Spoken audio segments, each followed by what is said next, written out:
ஊரில் ஒரு பையன் வாழ்ந்து வந்தானாம். அந்த பையனுக்கு 2 தலையாம். என்னதான் அவன் உடல் ஒன்றா இருந்தாலும் தனக்கு 2 தலை இருந்ததுனால ஒரு தலைக்கும் ஒரு சிந்தனையும் வேறு வேறு குணமும் இருந்ததாம். அதனாலேயோ என்னமோ எப்போ பார்த்தாலும் அவங்க சண்டை போட்டுக்கிட்டே இருப்பாங்களாம். ஆனால் எப்பவுமே வலது பக்கம் இருக்கிற தலை விட்டு கொடுக்கறதுக்கு தயாராக இருப்பானாம்.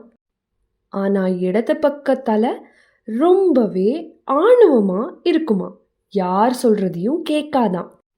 இதை பார்த்த தன்னுடைய அப்பா அம்மா அவங்கள ஒரு சுற்றுலா பயணத்துக்கு கூட்டிகிட்டு போகிறதுக்கு முடிவு பண்ணாங்களாம். அவங்கள ஒரு காட்டுக்கு கூட்டிகிட்டு போனாங்களாம். தன்னுடைய அப்பா அம்மா சமைக்க ஆரம்பிச்சம்போது இவங்க 2 பேரும் அந்த காட்டுக்குள்ளே நடந்து போயிட்டாங்களாம். அவங்க நடந்துட்டு இருக்கிற போது ஒரு குட்டி அழகான வாத்துக்குட்டியை பார்த்தாங்களாம்.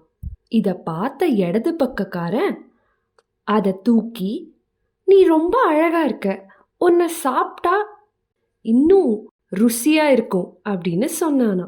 இதை பார்த்த அந்த வலது பக்கக்காரன் சொன்னானா, நீ ஏன் இவ்வளோ கொடுமைக்காரனா இருக்க?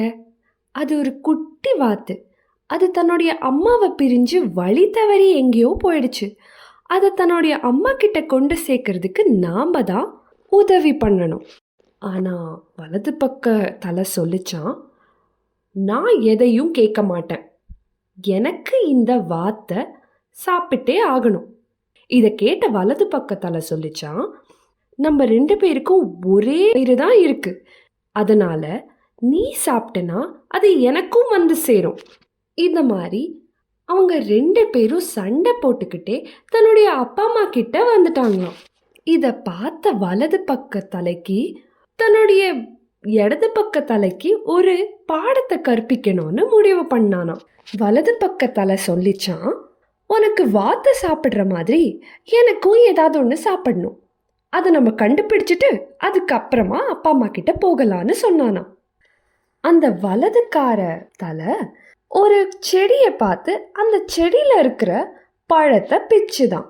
இதை பார்த்த அந்த அப்பா அம்மா உடனே அந்த வலது பக்க தலைக்கிட்ட போய், இதை சாப்பிடாத, இது விஷம் உள்ள பழம்னு சொன்னாங்களாம். இதை பார்த்ததும் இடது பக்க தலைக்கு ரொம்பவே பயம் வந்துருச்சான். அது கத்துச்சான். அவன் கத்துனானாம், இதை சாப்பிட்றாத, தயவு செஞ்சு இதை சாப்பிட்றாத அப்படின்னு சொல்ல ஆரம்பிச்சானாம். இப்போ அந்த வலது தலைக்காரன் சொன்னானா, இது என்னுடைய வயிறு, நான் சாப்பிடுவேன், நீ கூட தான் நான் சொல்கிறத கேட்கவே இல்லை, அது ஒரு குட்டி வாத்து, இப்போ நானும் உன்னோட பேச்சை கேட்க மாட்டேன்.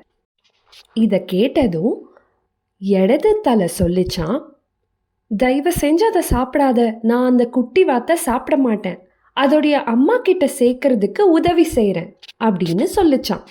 இதை கேட்டதும் வலதுக்கார தலை சொல்லிச்சா, சரி, நீ இவ்வளோ சொன்னதுனால நான் அந்த பழத்தை கீழே தூக்கி போட்டுடுறேன் அப்படின்னு சொன்னானாம். அன்னியிலிருந்து இடது தலைக்காரன் வலது தலைக்கார சொல்கிறத கேட்டு வாழ்ந்து வந்தானா. அதுக்கப்புறம் அவங்கக்குள்ள சண்டையே இல்லையா, அவங்க ரொம்ப சந்தோஷமாக வாழ்ந்து வந்தாங்களாம். இதில் இருந்து நம்ம கற்றுக்க வேண்டிய விஷயம் என்னன்னா, நமக்குள்ளே எவ்வளோ வித்தியாசங்கள் இருந்தாலும் நாம் எப்பயுமே எது சரியோ அதை தான் செய்யணும். அப்போ தான் நாம் ரொம்ப நிம்மதியாக வாழ முடியும். சின்ன சின்ன விஷயத்துக்கு சண்டை போட்டுக்கிட்டு இருந்தால் பயனில்லாததாக மாறிடும்.